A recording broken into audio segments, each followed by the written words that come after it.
Ms. Loughman. The gentleman from California, Mr. Issa, is recognized for his questions. Thank you, Mr. Chairman. Mr. Attorney General, I'd like to thank you for the work that the U.S. Attorney Laura Duffy is doing in San Diego, going after coyotes, going after gun traffickers at the border. The work in my border district area of making our city safer, because the crime in Mexico often stops at the border because of her work and willingness to prosecute human traffickers and gun traffickers is very much appreciated. So just so you hear two sides of the California story for a moment.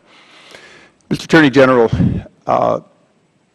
we have 2 Border Patrol agents who are dead, who were killed by guns that were allowed, as far as we can tell, to deliberately walk out of gun shops under the program often called Fast and Furious. This program, as you know, and the President's been asked about it, you've been asked about it, allowed for weapons to be sold to straw purchasers, and ultimately many of those weapons are today in the hands of drug cartels and other criminals. When did you first know about the program, officially I believe called Fast and Furious? To the best of your knowledge, what date? I'm not sure the exact date, but I probably heard about Fast and Furious for the first time over the last few weeks. Now that you've been briefed on it, the President has said on March 22nd that you didn't authorize it. Did your Deputy Attorney General, James Cole, authorize it? I'm sorry, the Deputy Attorney General, James Cole? Did he, I didn't hear, did he? Did the Deputy Attorney General authorize it? My guess would be no. Mr. Cole, I don't think was in the, I don't think he was in the department at the time that operation started. But he's been aware of it much longer. Been aware of it much longer? Than you have, since you've only been aware of it a few weeks. How about the head of the criminal division, Lanny Brewer? Did he authorize it? I'm not sure whether Mr. Brewer authorized it. I mean, you have to understand the way in which the department operates. Although there are operations, this one has gotten a great deal of publicity. Yeah, there are dead Americans as a result of this failed and reckless program. So I would say that it hasn't gotten enough attention, has it, Mr. Attorney General? It's not necessarily. I mean, there's an investigation that is underway. I'm aware of that investigation. Let me follow up with a couple of questions. And we'll have to look at that to see exactly what happened with regard to. Well, Mr. Attorney General, I mean, I take very seriously the allegations. Mr. Attorney General, do you take seriously, Mr. Attorney General, do you take seriously a subpoena signed by the Clerk of the House? Of course. After 14 days of waiting for a letter to be signed or acknowledged or responded to, we sent a subpoena signed by the Clerk of the House. 32 days later, last night, your people responded by giving us 92 pages representing 3 documents that were public records already. All of them were available, and saying that the other 400 or so responsive pages were not going to be produced. Do you stand by that, and were you aware of that? I think we indicated that the other 400 pages would be made available for review. Just to be accurate, I think so. Those, in essence, were being made available as well. And it took 32 days to get that answer. The information was gathered as quickly as it could. I've taken steps to enhance our ability to respond to subpoenas and document requests in that regard. I was not satisfied with the pace at which these things were happening, and as I said, I've taken some steps to make sure that we are more responsive. Mr. Attorney General, do you agree that Congress has an independent responsibility, particularly when U.S. persons have been killed because of a failed and reckless program, to investigate those who authorized, approved, knew about it, and in some other way were responsible for it? Well, as I indicated to you last night when we spoke about this at the White House, yeah, I think that there is a legitimate oversight responsibility that Congress has, but I think also Congress has to use that oversight responsibility in a responsible way. We have cases, 20 matters that will go to trial in June of this year. Well, Mr. Attorney General, isn't it true that those cases that will go to trial in June, I have very limited time, I'm sorry, those cases are basically a bunch of meth addicts who did the buying, that you do not have what this program was supposed to produce. You don't have the kingpins. You don't have the places it went. What you have are the people that you already had on videotape many, many months before indictments were brought. Isn't this true?